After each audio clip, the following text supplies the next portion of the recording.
nimi on Nikita. Mun nimi on Tara. Mä oon Aaro Routakorpi. Mä oon Jevgeni.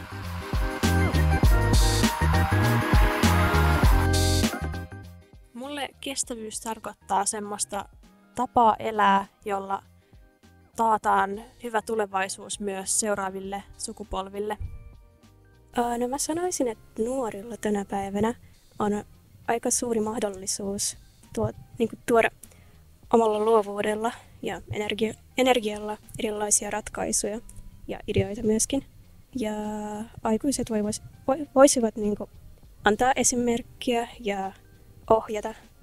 No siis vanhempien sukupolvien duunina on ollut se saada tämä ainakin ilmastoasiat, kaikki tämmöiset pyörimään, hoitaa sen ainakin johonkin kohtaan sitä varten, että mun sukupolvi, nuoret, niin saisi tämän hoidettua täysin. Koska jos me ei saada sitä hoidettua, niin se olisi aika lailla sitten siinä.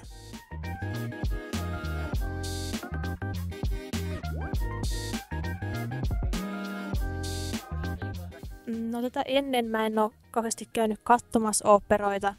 Mä olin mukana yhdessä oopperassa, mutta siitäkin on jo vuosia. Niin ehkä mulla on vähän semmoinen neutraali fiilis oopperaan, että ne nyt vaan on tämmöistä taiteen muotoja. No mun mielestä siis taide yhdistää ihmisiä todella paljon. Ja tää on asia, joka onnistuu tää kestävyyden hoitaminen, ilmaston hoitaminen sillä, että kaikki satsaa ja kaikki on mukana.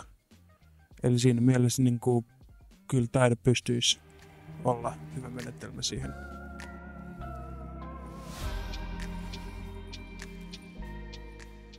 Varmaan se olisi sellainen, että